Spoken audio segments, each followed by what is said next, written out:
Bismillahirrahmanirrahim. Hello and welcome to program Insight in V News English. Dear viewers, in today's program, we will discuss all around the world there are extremist and right-wing parties on the rise. What is the reason of sudden rise and emergence of these right-wing elements, right-wing parties, particularly in the Western societies? And then how Muslim societies, how Muslims living in Western world could adjust themselves, could realign themselves in these new changings, in this new emerging environment. At the same time, when Arab world is on the modernization and Arab world is on the path of liberalization, back in Afghanistan, it is back to the radicalization. And what is the reason? What will be impact? In today's conversation, we will examine, analyze, and try to find out what is the reasons of such developments and what are the opportunities for Muslim world. And at the same time, we will also discuss this rise in terrorism in Pakistan. And what is the reason? Couple of days back, Balochistan came under attack, and just on last Friday, there was deadly suicide attack at one of the masjids in Islamabad, resulting in the deaths of more than 32 people and injuring many.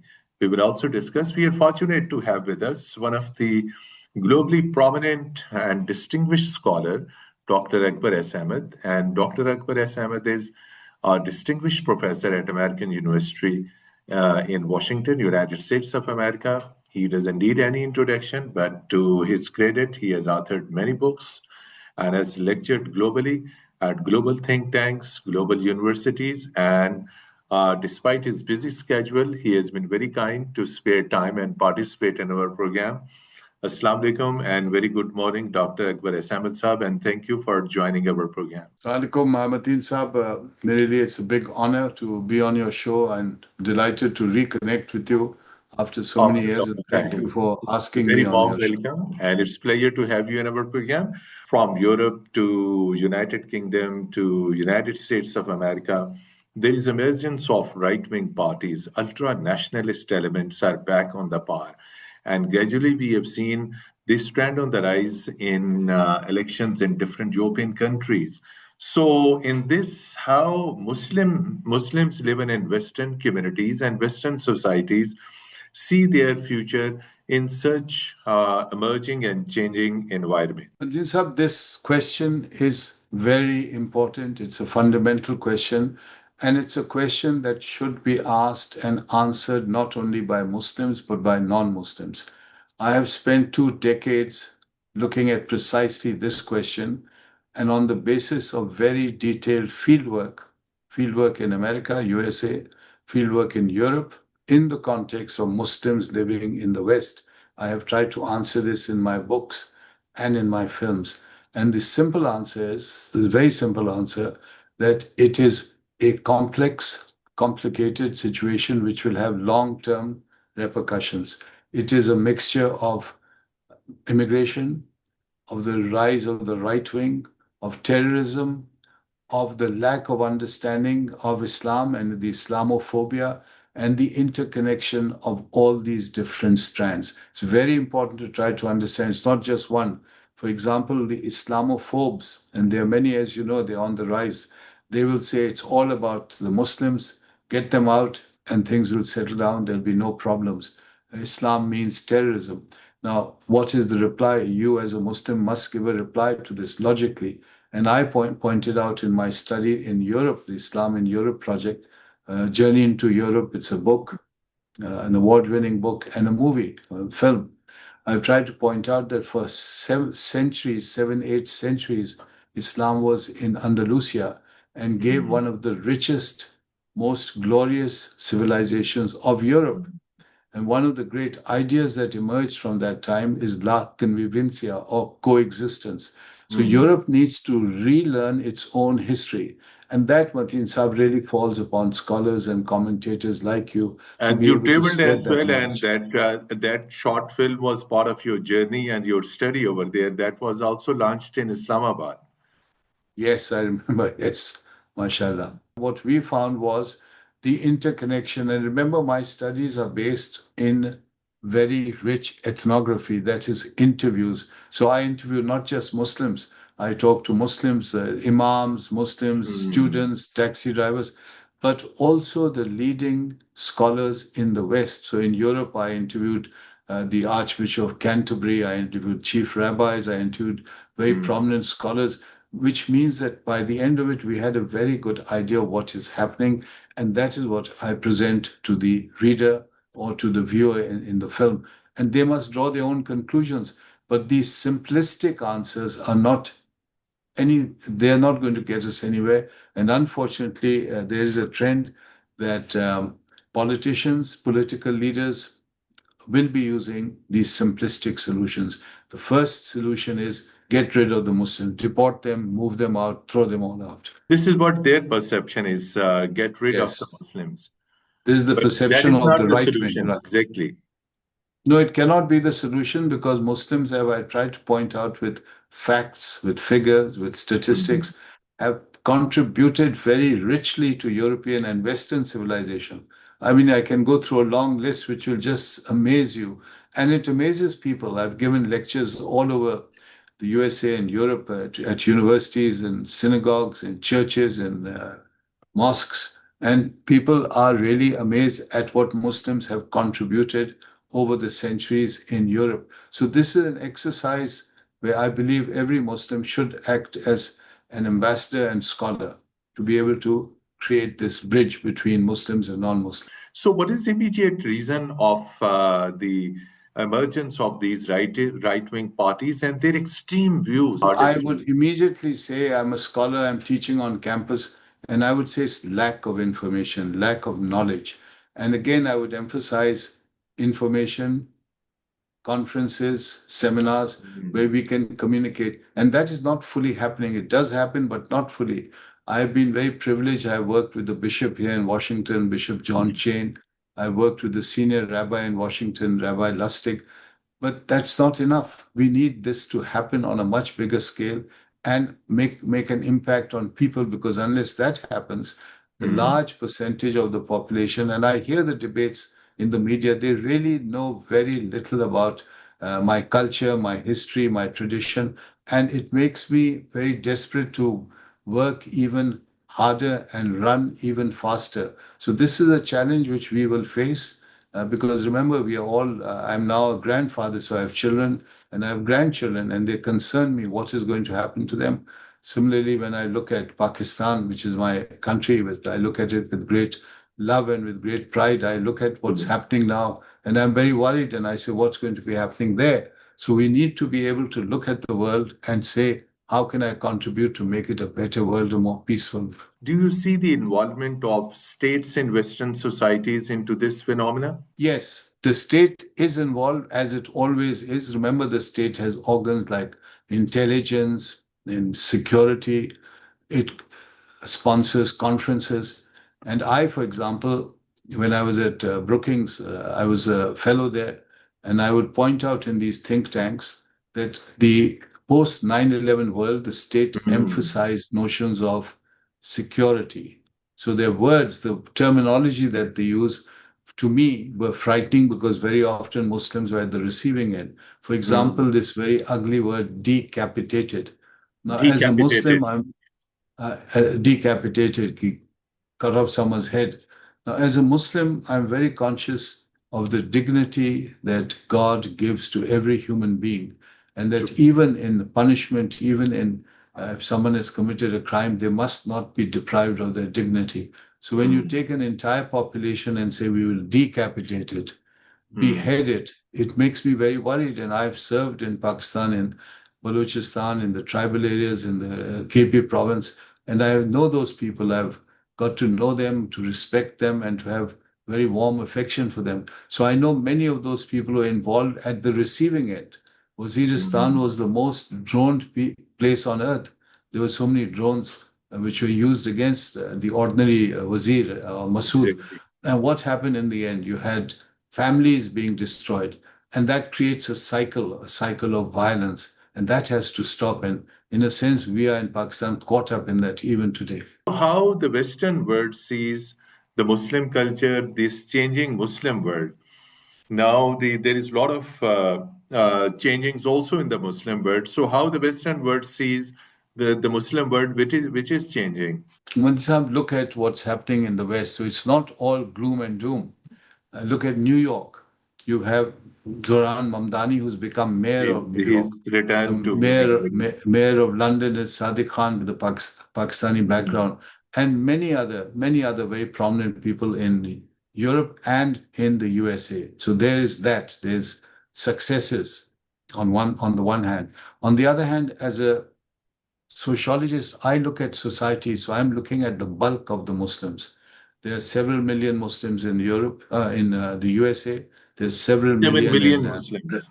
yeah, Mhm. but I would say about 6, 7 million in the UK also. There are 5, 6 million. So they are substantial numbers, and to root them out and throw them out is going to be very, very difficult. True. But as a historian, Mateen Saab, I have studied history.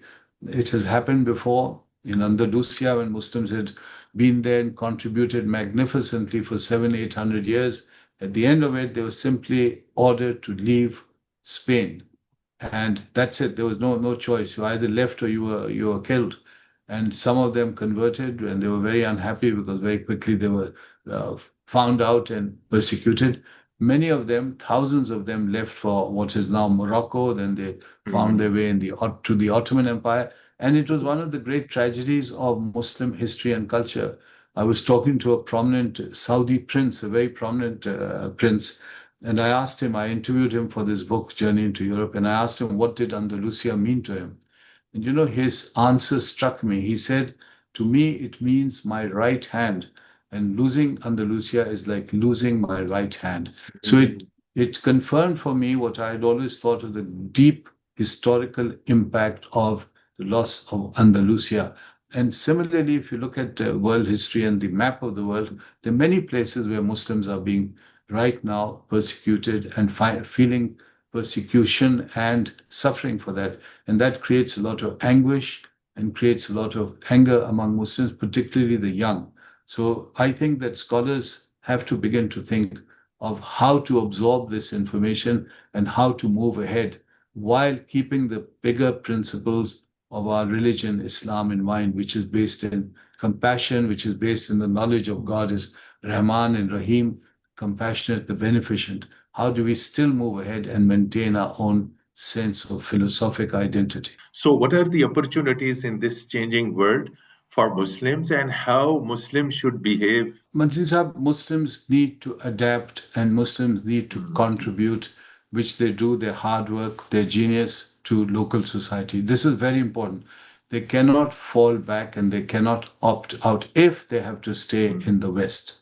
For example, we are living in a world which is changing rapidly day by day. Even I'm stunned. I'm sitting at a top university in the West and I'm just stunned at the developments. You have this new phenomenon of artificial intelligence. Mhm. Now, that will be shaping our lives. How do we cope with that? Media, films. For example, I recently saw a film called Dharundhar, made by India. It's a very expensively made, very popular film in India, and it just woke me up because in that film, it's a very violent film.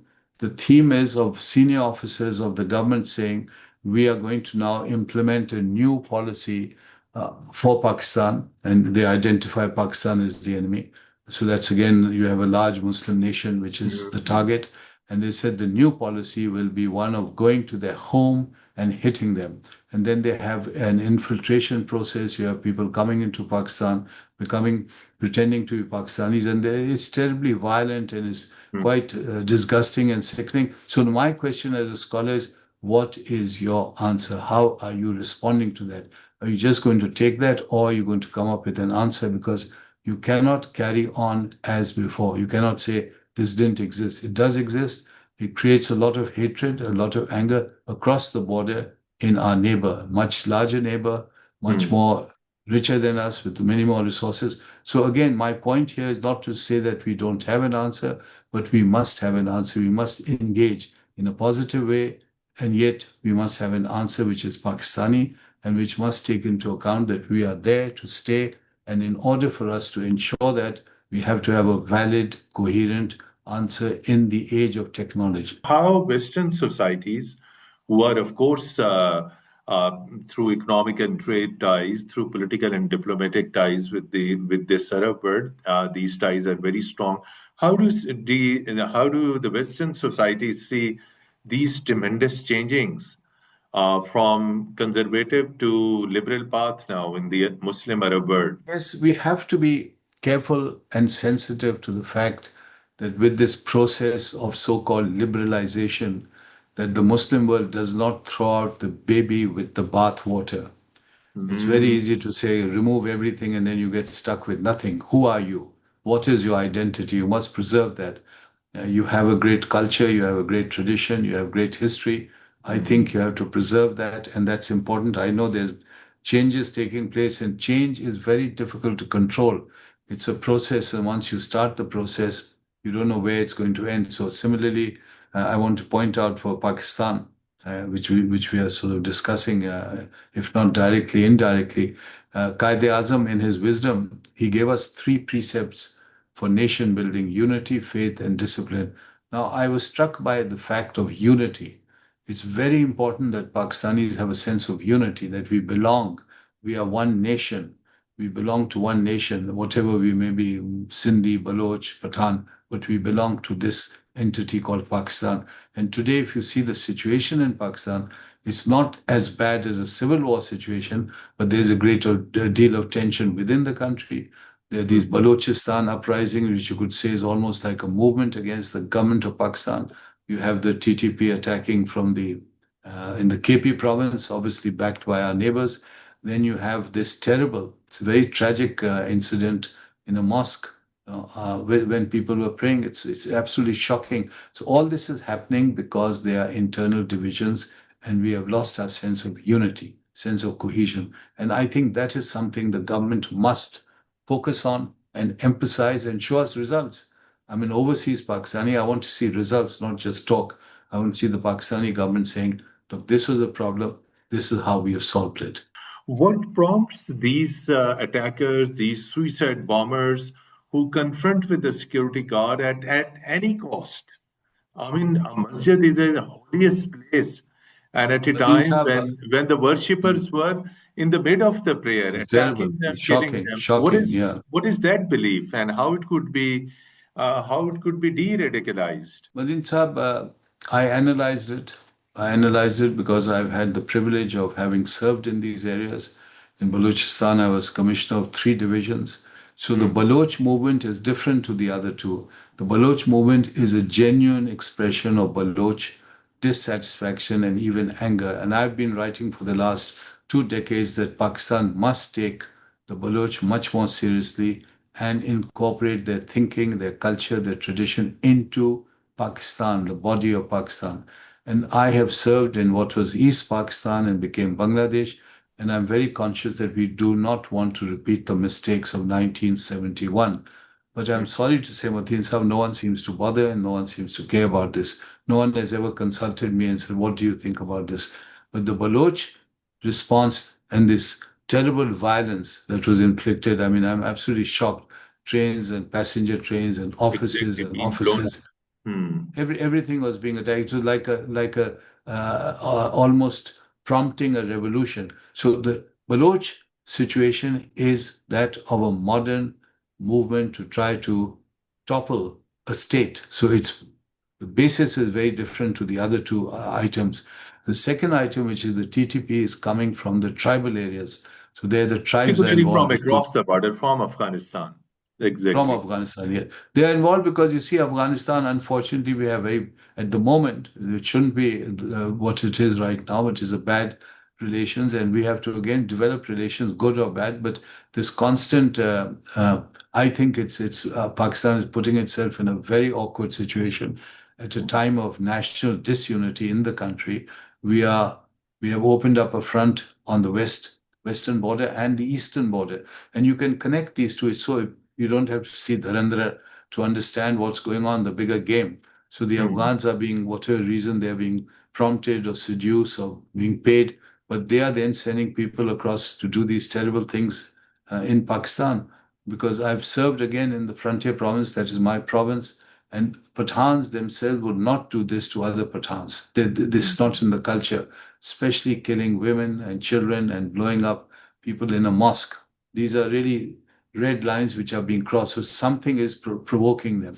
And then you come to the third item, which is the terrible incident at the mosque. And there you may think in terms of sectarianism, you may think in terms of a terrible violence which is inflicted on the worshippers. And again, I want to pause and step back and say, why does this happen? Who would like us to think that we are enemies of each other? Shias and Sunnis, we hate each other. This is not how it is. We've lived together for centuries. We've lived Century. together. No, and there's been intermarriage, and there's been. I grew up in Ahmedabad, and I was never conscious who's a Shia, who's a Sunni. They're all part of my culture. So again, these things are sometimes done very deliberately by outside forces. It's not difficult to see who's behind it. Again, see the film, and you'll understand what the strategy is. So if that is happening, we need to have a counter to this. What is the solution to contain this situation?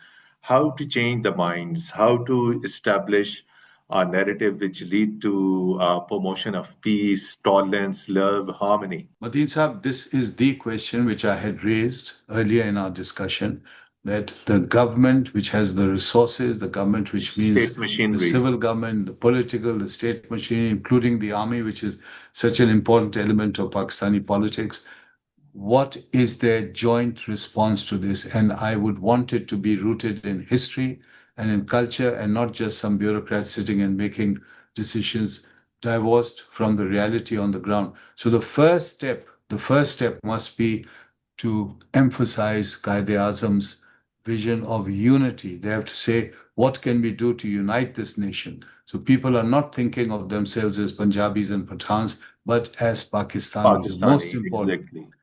And if they think along these lines, then the solution is in front of you. The solution is that Pakistanis must come up with answers to this kind of violence, because Mateen Saab, I say this with great regret, but I think this is opening a long and uncertain and unfortunate future, new chapter in Pakistan history, because this onslaught that's coming on Pakistan, and it's just started with these three incidents we've discussed, is going to get worse in the next few years, the next few months. Therefore, the government must concede and call for a meeting at the highest level and come up with a strategy. They have to come up with a strategy using all the modern technology, using diplomacy, because the second question that I want to raise in this discussion is, what is the long-term future? You don't want to end up in a situation where you're perpetually at war with your eastern neighbor and your western neighbor. So you have to have a strategy where we aim to live in peace and in harmony. And how do we achieve that without compromising our own character and our own identity? And that is why I say the first point, which is unity. If you're confident in your culture, if you're confident in your own identity, you can face any situation in the West. So forget Pakistanis in the West. I am worried about Pakistanis and Muslims Pakistani, living in their exactly. own lands, yes, in their own homeland. What will be the impact of this radicalization in Afghan society, which once upon a time, 40, 45 years back, was a moderate and a liberal society? What will be impact of this radicalization by Afghan Taliban on Afghan society? Madin Saab, as you know, a lot of my studies and my writing is based or including what is Afghan society, the culture and the history of Afghanistan. True. And it breaks my heart to see what is going on.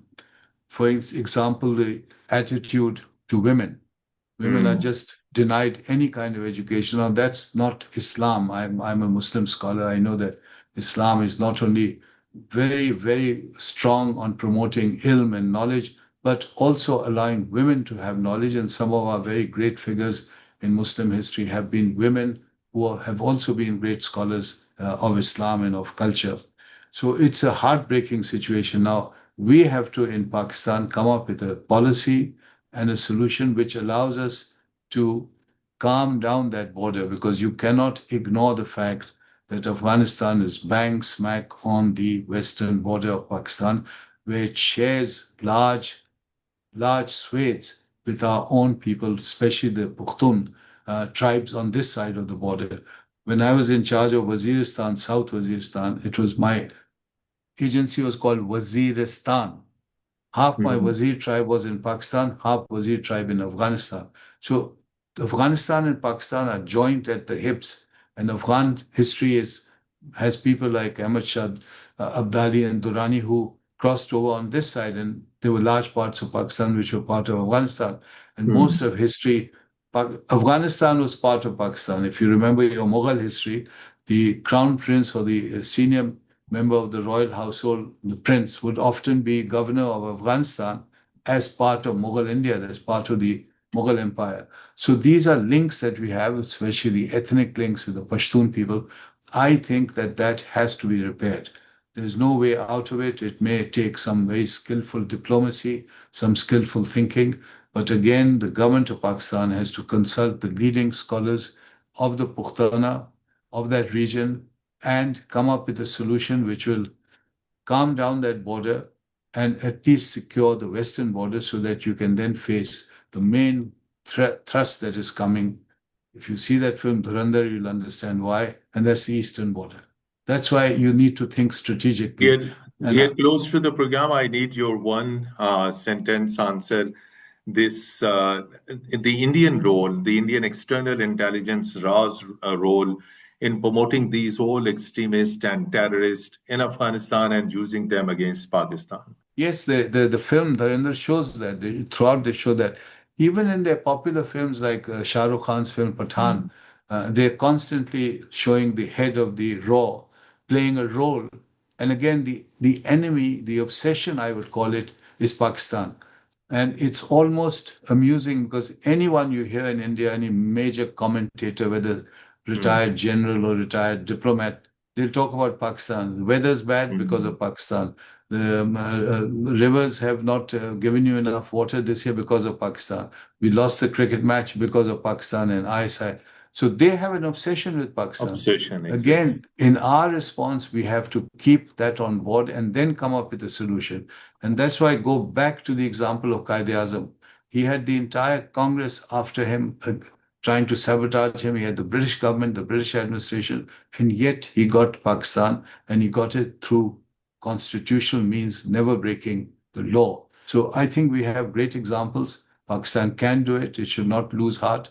It should be confident and should face the future with confidence. And remember Quaid-e-Azam's word, unity, faith, and discipline. Thank you so much. And your takeaway of your conversation, that message of Qaid Azam Muhammad Ali Jinnah, Rahmatullah alayhi, unity, faith, and discipline. If it is followed, promoted in letter and spirit, it is solution to many problems. Dr. Akbar S. Ahmed Saab, despite very cold weather in Washington, very busy schedule, you spared time and participated in our program and made this conversation very insightful, for which we are grateful to you for your time, your valuable thoughts. And dear viewers, till our next program, goodbye and Khuda Hafiz.